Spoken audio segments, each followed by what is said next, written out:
Have you ever asked yourself the question, what guitars do I actually need to own? Well, this is something that I myself have considered a lot over the years. I'm a professional session musician and guitarist, and I've been working in the industry for coming up to 10 years now. So I have a ton of insight, and I've recorded and heard so many guitars over the years that I thought it'd be useful to share some of that wisdom with you guys. So today we're going to be going through the guitars in my collection, as well as talking about some other guitars that I aspire to own, just so you can understand their tonal characteristics and why you might find them useful. So if you are new around here and you're just checking out my channel now for the first time, then welcome. It's great to see you here, and if you do enjoy this video and you find the information helpful, then do make sure to give the video a thumbs up. And if you want to see more in the future, then make sure to hit that subscribe button and ring the bell to get notified when I upload. Anyway, without any further ado, let's talk about guitars.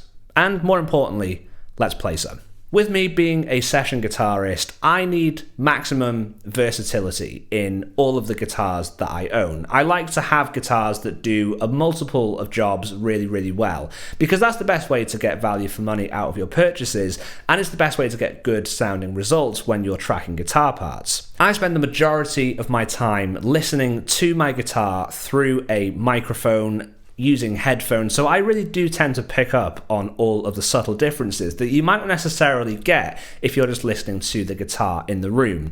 So I think the best thing to do first of all is talk about the individual characteristics of certain guitars and why I enjoy them, starting with the good old trusty Fender Stratocaster. Now, I say Fender Stratocaster, but in this day and age there are so many guitars that are classed as what we would call S-type guitars. It's basically this 3 single coil pickup approach that has the potential to be one of the most versatile guitars that you can own. So what do I love about a Strat? Well, there are 2 main things that I use my Strat for. The first is using the neck pickup as a lead sound, and especially when you're playing anything that is kind of rock or blues or pop, there's something about a Strat neck pickup which is just unparalleled and has a real punch to it with quite a lot of clarity, and it just sits in a mix really well, especially if you add an overdrive or a boost pedal to it.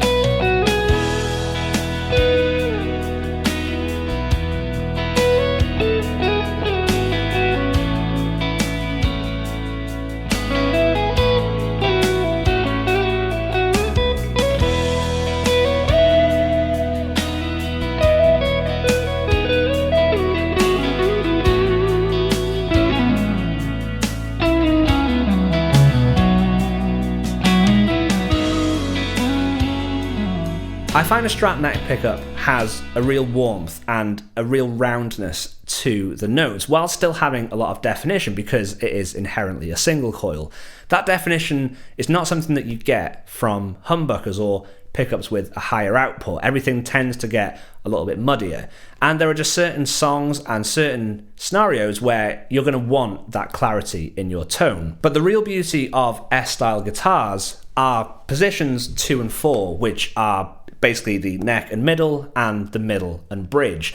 That's what gives you that real chimey quality, and it has a load of airiness around the note, which is kind of the best way that I can describe it. So if I'm working on a song and it needs something to kind of sit in between other guitar parts and really has a lot of space around the sound, then position 2 and position 4 are going to be my go-tos. And a Strat is pretty much the only guitar that can do this in that quintessential, authentic, signature way that we've heard on a million different records.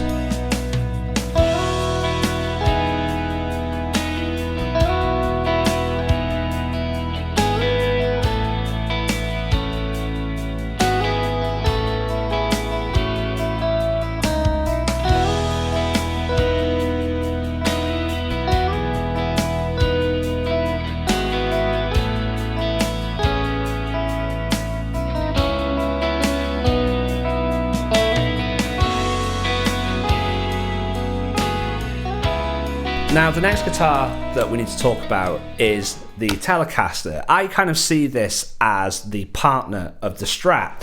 I think a Strat is a very forgiving guitar in so much that there's, like I said, a real roundness and a lot of airiness around the notes that you play on a Stratocaster. And I feel the Telecaster is kind of the opposite. A Telecaster, in my opinion, is much more direct. There's kind of like a faster attack on the notes, and there's a real kind of punchiness that you don't necessarily get with a Strat. I think a Telecaster is super versatile. The neck pickup is really sweet sounding, so whether you play country or blues or soul or jazz, the Telecaster neck pickup is basically a Swiss Army knife. The middle position is again really chimey, but in a slightly different way than the Strat with position 2 and 4. I feel like this is again a very unique sound to a Telecaster. Great for funk and that sort of stuff. And we all know the bridge pickup on a Telecaster for just that really kind of searing country chicken picking-y type stuff.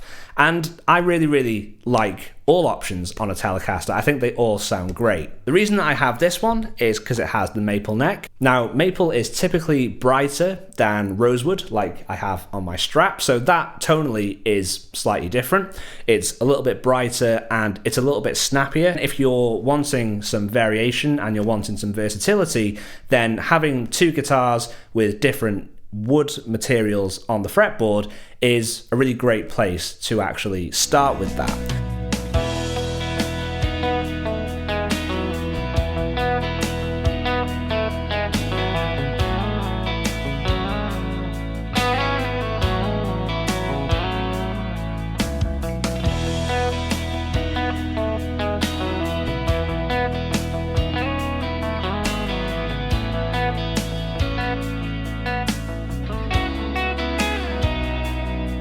Now, everybody needs an acoustic guitar, and whether you're doing sessions or whether you're playing at home predominantly, then that might determine the type of acoustic that you want. I have this Martin Dreadnought.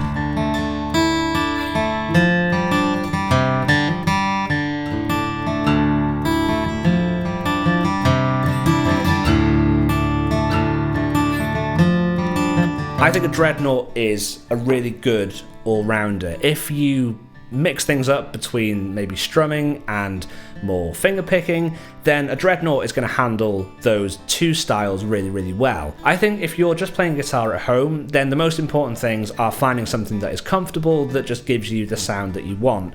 Whereas if you're playing live or if you're doing sessions, then there might be other things that you need to consider in terms of the tonal characteristics of an acoustic. Rhett Shull did a really great video on his channel where he was talking about acoustic guitars and how body shape and material really impacts the sound of the guitar. So I'm going to link that in the description. So if you are predominantly an acoustic player and you're wanting to understand a bit more about how acoustic guitars differ, then that's a great video to check out.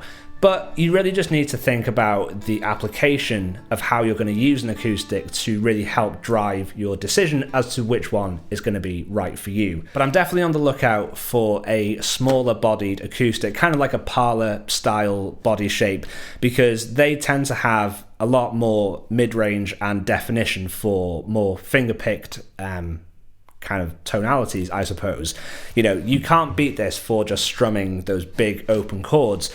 But I definitely want something that is perfectly designed for fingerpicking, just so I've got both options covered. Now, a final thing that you might want to consider is a guitar with humbuckers. It's the one thing that is currently missing in my collection, and that's because I'm currently in between deciding what I'm going to go for, because humbuckers have very much their own sound, and in my opinion they're probably the most difficult to get right tonally. I've owned Gibsons in the past, I've played a few different Les Pauls, and I've played some semi-hollow guitars with humbuckers. If you want a humbucker guitar that is going to do absolutely everything that you need it to do in terms of being applicable to different genres and tonally being able to cover a lot of ground, then I think a semi-hollow guitar with humbuckers is going to be the best way to go. Something like a Gibson ES335, that hollow body construction adds a lot more kind of airiness around the notes. And what I typically find with Les Pauls and solid body guitars that have humbuckers